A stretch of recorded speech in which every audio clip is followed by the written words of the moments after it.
Hello friends, welcome to day trader Telugu and good evening.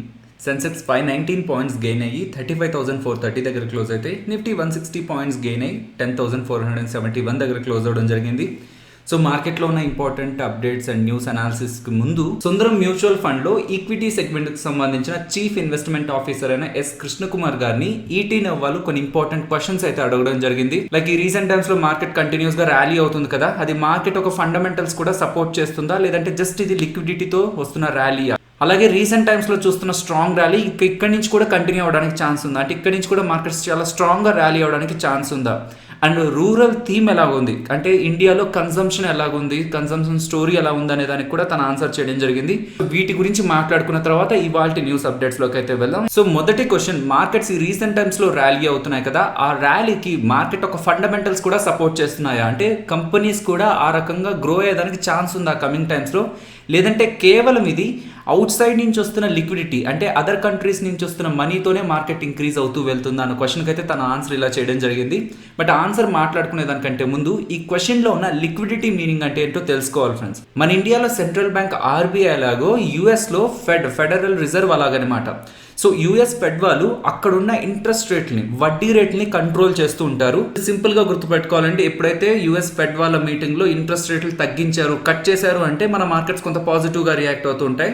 అలాంటిది ఈ virus impact అనేది కొంత ఎక్కువగా ఉండడంతో యూఎస్ ఫెడ్ చైర్మన్ గారు వడ్డీ రేట్లని జీరో చేసేసారనమాట. సో తగ్గించడం వేరే విషయం, కంప్లీట్గా వాటిని జీరో చేయడం జరిగింది. అంటే ఇలా జీరో చేసిన వడ్డీ రేట్లని మేము 2022 వరకు కూడా టచ్ చేయాలనుకోవట్లేదు, అంటే వడ్డీ రేట్లను పెంచాలనుకోవట్లేదు అని కూడా స్టేట్మెంట్స్ అయితే ఇవ్వడం జరిగింది. సో ఎప్పుడైతే అమెరికాకు సంబంధించిన సెంట్రల్ బ్యాంక్ వడ్డీ రేట్లను తగ్గిస్తుందో, లేదంటే ఇప్పుడు రీసెంట్ టైమ్స్లో వడ్డీ రేట్లను జీరో చేస్తుందో, ఎమర్జింగ్ కంట్రీస్లోకి అమెరికాకు సంబంధించిన పెద్ద పెద్ద ఇన్వెస్టర్స్ డబ్బులు పెట్టుబడి చేయడానికి ముందుకు వస్తారనమాట.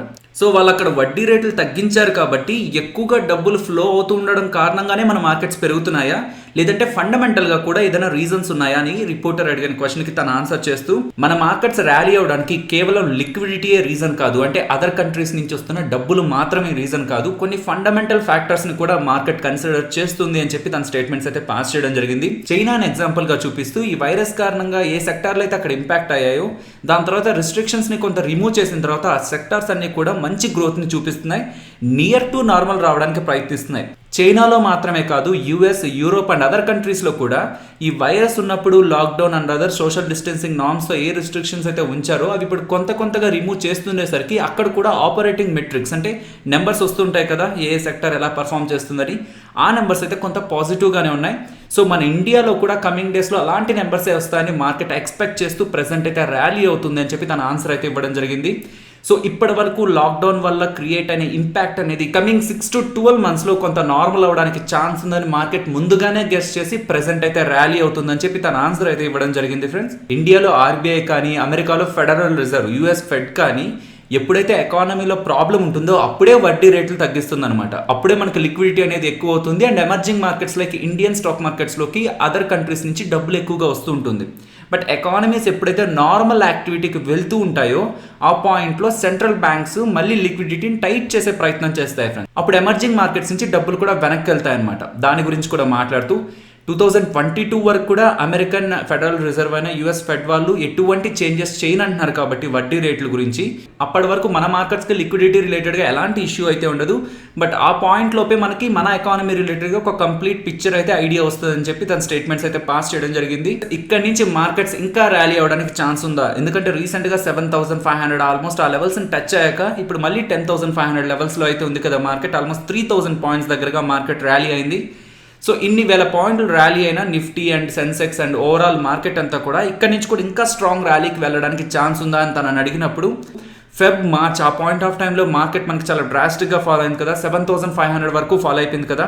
సో దానికి రీజన్ కంపెనీస్ ఒక ఎర్నింగ్స్ ప్రాబ్లం ఉండడమో, లేకపోతే కంపెనీస్ ఏదైనా స్టేట్మెంట్స్ చేయడమో కాదు, కేవలం ఫియర్ కారణంగానే మనకు ఫాలో అయింది. ఆ పాయింట్ అయితే అందరికీ తెలుసు. నెక్స్ట్ రానున్న రోజుల్లో ఈ వైరస్ కారణంగా అసలు ఎలాంటి ఇంపాక్ట్ ఉంటుంది అనేది క్వశ్చన్ మార్క్ ఉండడంతో స్టాక్ మార్కెట్లో ఉన్న చాలా మంచి కంపెనీస్ ఒక వాల్యుయేషన్స్ వాటి ఫండమెంటల్స్ కంటే బిలో ఫాలో అవడం జరిగింది.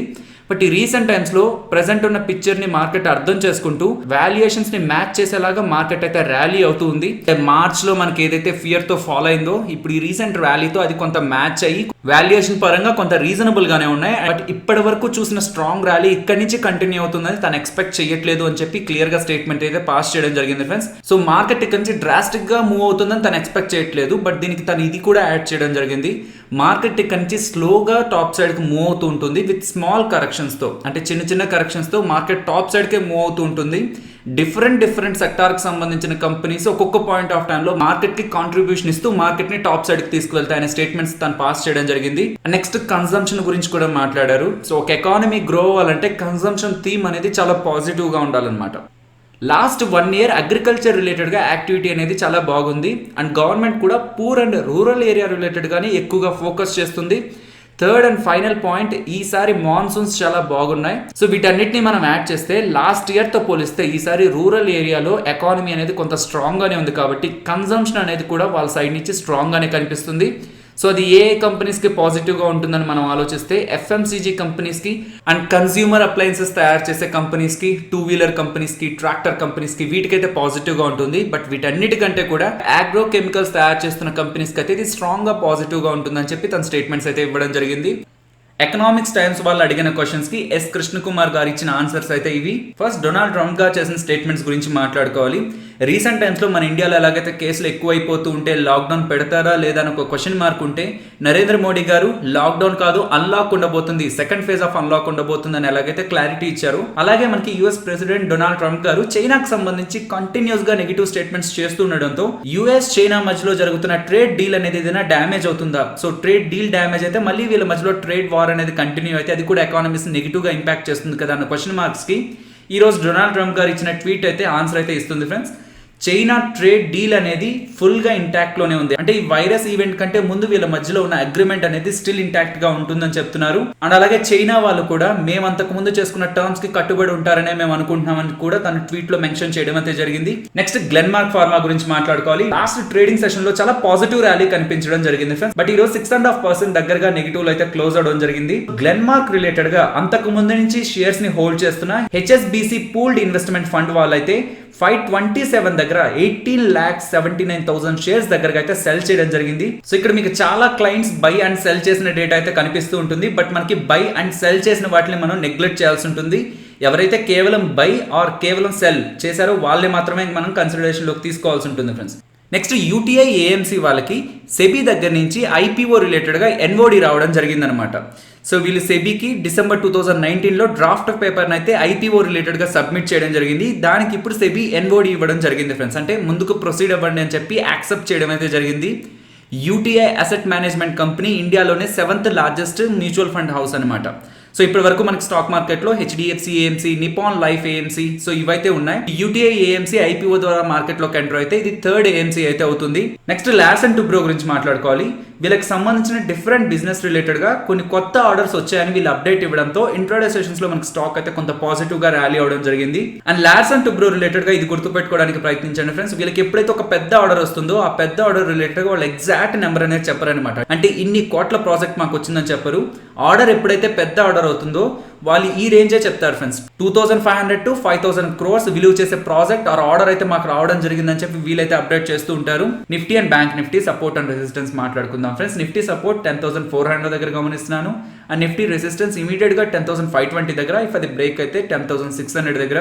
బ్యాంక్ నిఫ్టీ సపోర్ట్ ఇమీడియట్ గా 21,850, ఇఫ్ అది బ్రేక్ అయితే 21,500. రెసిస్టెన్స్ ఇమీడియట్ గా 22,480, ఇఫ్ అది బ్రేక్ అయితే 22,740 దగ్గర.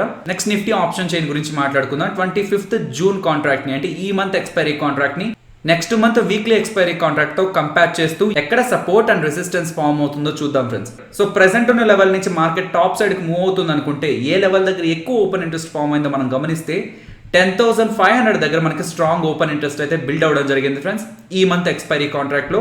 అండ్ జూలైకి సంబంధించిన వీక్లీ ఎక్స్పైరీ కాంట్రాక్ట్ లో ఎలా ఉందో డేటాను గమనిద్దాం. సో అక్కడ కూడా మనకి 10,500 దగ్గరే కొంత స్ట్రాంగ్ డేటా అయితే ఫామ్ అవుతుంది అనమాట. ఈ రోజు కూడా కొంత స్ట్రాంగ్ డేటా అయితే ఫామ్ అవడం జరిగింది.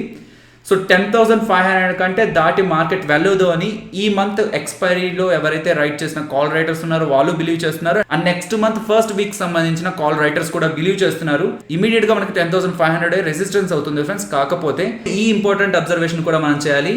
మార్కెట్ ఈ రోజు 10,500 లెవెల్స్ దగ్గరికి వస్తున్నప్పుడు 10,500 కంటే పైకి వెళ్ళదు అని చెప్పి 4,80,000 మాత్రమే ఓపెన్ ఇంట్రెస్ట్ ఫామ్ అయింది. కాకపోతే 10,500 కంటే పైకే వెళ్తుంది అని చెప్పి 6,60,000 దగ్గరగా ఓపెన్ ఇంట్రెస్ట్ ఫామ్ అవడం జరిగింది అనమాట. ఇఫ్ ఈ లెవెల్ బ్రేక్ అయినట్లయితే ఈ మంత్ ఎక్స్పైరీ కాంట్రాక్ట్ లో 10,600, 10,700 దగ్గర మనకి ఓపెన్ ఇంట్రెస్ట్ అయితే బిల్డ్ అవుతుంది. కాకపోతే July first week expiry contract డేటాలో ఇంట్రాడే సెషన్స్ లోను అండ్ ఓవరాల్ గా కూడా మనకి 10,700 లెవెల్ దగ్గర కొంత స్ట్రాంగ్ ఓపెన్ ఇంట్రెస్ట్ అయితే కనిపిస్తుంది. కాబట్టి ఇమీడియట్ గా 10,500 ఇఫ్ మార్కెట్ దాన్ని బ్రేక్ చేసి టాప్ సైడ్కి వెళ్తున్నట్లయితే నెక్స్ట్ లెవెల్ మనం 10,700 అయితే గమనించవచ్చు. ఇఫ్ అలా బ్రేక్ చేసి టాప్ సైడ్కి వెళ్ళిన అండ్ ఓపెనింగ్ అనేది 10,500 పైన అయినా సరే 10,500 మనం ఇమీడియట్ గా సపోర్ట్ గా గమనించాల్సి ఉంటుంది. మార్కెట్ డౌన్ సైడ్ ఫాలో అవుతుంది అనుకుంటే ఈ month expiry contract data and next week expiry contract డేటాను కంబైన్ చేసినప్పుడు మనకి 10,300 అనేది ఒక ఇంపార్టెంట్ సపోర్ట్ గా అయితే కనిపిస్తుంది. సో ఫైనల్ ఇది ఫ్రెండ్స్ మన వీడియో నచ్చిందా? సో నచ్చినట్టయితే లైక్ చేయండి ఫ్రెండ్స్. అండ్ ఈ వీడియో మన వాళ్ళకి యూజ్ అవుతుంది అనుకుంటే తప్పకుండా షేర్ చేయండి. అండ్ మన ఛానల్ని సబ్స్క్రైబ్ చేయనట్లయితే ఒకసారి కంటెంట్ని చూడండి. మీకు కంటెంట్ నచ్చింది అనుకుంటే ఛానల్ని సబ్స్క్రైబ్ చేసి పక్కనే వచ్చే బెల్ ఐకాన్ కూడా క్లిక్ చేయండి. మరొక ఇంట్రెస్టింగ్ వీడియోతో మళ్ళీ మీ ముందుకు వస్తాను. అంతవరకు టేక్ కేర్. జై హింద్.